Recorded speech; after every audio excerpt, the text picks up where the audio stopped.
مفتی خالد الازہری کے اصلاحی بیانات اور وظائف کے لیے مفتی صاحب کا یوٹیوب چینل سبسکرائب کریں۔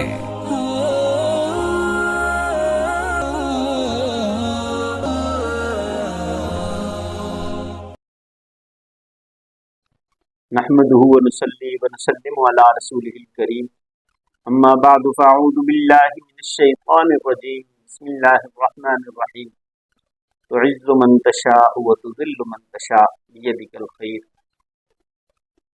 معزز سامعین کرام، السلام علیکم ورحمۃ اللہ وبرکاتہ۔ عزتوں کا مالک اللہ ہے، جسے چاہے عزتوں سے نواز دے، جسے چاہے ذلت کی گھاٹیوں میں گرا دے۔ اللہ تبارک و تعالی ہر چیز پہ قادر ہے، جب چاہتا ہے کسی کو عزت دے دیتا ہے، جب چاہتا ہے ذلیل کر دیتا ہے۔ اور بعض اوقات ایسا بھی ہوتا ہے کہ بظاہر عزت کے پردوں کے اندر رکھتے ہوئے اللہ ذلیل و رسوا کر دیتا ہے، اور بعض مرتبہ ایسے ہوتا ہے کہ بندہ معزز نہیں ہوتا، ذلت والا نظر آ رہا ہوتا ہے، لیکن اس کے باوجود اللہ تبارک و تعالی عزتوں سے نواز دیتے ہیں۔ آپ نے اکثر اوقات دیکھا ہوگا کہ نامور لوگ بھی بے عزتی کا شکار ہو جاتے ہیں، اور گمنام لوگوں کو بھی اللہ تبارک و تعالی عزت کی بلندیوں پہ پہنچا دیتے ہیں، شہرت کی بلندیوں پہ پہنچا دیتے ہیں۔ یہ اللہ تبارک و تعالیٰ کے قبضہ قدرت میں ہے، جسے چاہتا ہے عزتیں دے دیتا ہے، جسے چاہتا ہے ذلیل کر دیتا ہے۔ اللہ تبارک و تعالیٰ چونکہ عزت دینے والا ہے، اس لیے عزت اسی سے مانگنی ہے جس کے پاس عزت ہے، جو ساری عزتوں کا مالک ہے۔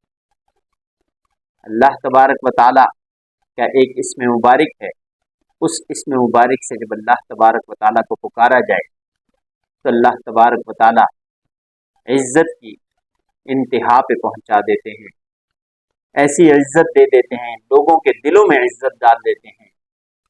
جہاں یہ بندہ جاتا ہے وہاں اس کی عزت ہوتی ہے، اس کی تکریم ہوتی ہے۔ اس کا آسان اور مجرب ترین عمل ہے وہ یہ ہے، اللہ تبارک و تعالیٰ کا اسم مبارک یا معز، یا معز، یہ اسم مبارک کثرت سے پڑھنا، ہر وقت اس اسم مبارک کا ورد رکھنا، یہ اللہ تبارک و تعالیٰ کی طرف سے عزتوں کا حقدار بندے کو بنا دیتا ہے۔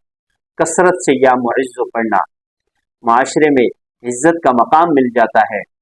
بظاہر کچھ نہیں ہوتا، لیکن بغیر اسباب کے، یعنی عزت کے جو ظاہری اسباب ہیں، مال و دولت کا ہونا، جاہ و حشم کا ہونا، کسی مرتبے کا ہونا، کسی پوسٹ کا ہونا، ان کے نہ ہوتے ہوئے بھی اللہ تبارک و تعالیٰ ایسی عزت سے نواز دیتے ہیں کہ لوگ حیران رہ جاتے ہیں کہ اللہ تبارک و تعالیٰ نے کتنی عزت اسے دی ہے۔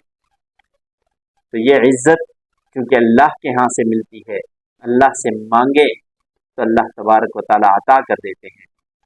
اس کا آسان ترین اور مجرب عمل، جیسے میں نے بتایا، کثرت سے پڑھنا، اور اگر کوئی کثرت سے نہ پڑھ سکے تو ہر نماز کے بعد ایک تسبیح، یعنی 101 مرتبہ یا معز کا ورد رکھے۔ یا معز کا ورد 101 مرتبہ ہر نماز کے بعد پڑھنے سے اللہ تبارک و تعالیٰ اتنی عزت سے نواز دیں گے کہ دیکھنے والے ششدر رہ جائیں گے، حیران رہ جائیں گے، اسے اتنی عزت کیسے مل گئی، کہاں سے مل گئی۔ تو اس لیے جو یہ چاہتا ہے کہ دنیا میں بھی معزز ہو اور آخرت میں بھی معزز ہو، میں پہلے بھی بارہا یہ عرض کر چکا ہوں کہ وظائف کے لیے کوئی شرائط ہوتے ہیں۔ وظیفہ در حقیقت اللہ سے جڑنے کا ایک طریقہ کار ہے، نمازوں کی پابندی شرط ہے۔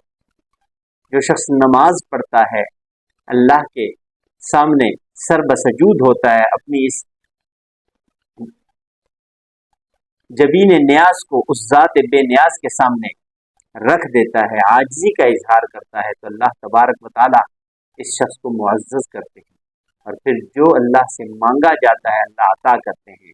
اللہ کے سامنے عاجزی کے ساتھ پیش ہونے کے بعد جب عزت اللہ سے مانگے گیا، پروردگار یا معز، اے عزت والے بادشاہ مجھے عزت سے نواز دے، اعزنی بعزتک، اپنی طرف سے مجھے عزت سے نواز دے، تو اللہ تبارک و تعالیٰ عزت کے بلند مرتبے و مقام پہ پہنچا دیتے ہیں۔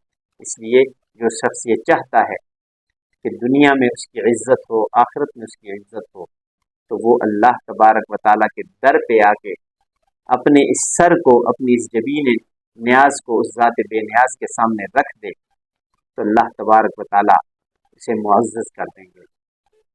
زندگی باقی، ملاقات باقی۔ والسلام علیکم ورحمۃ اللہ وبرکاتہ۔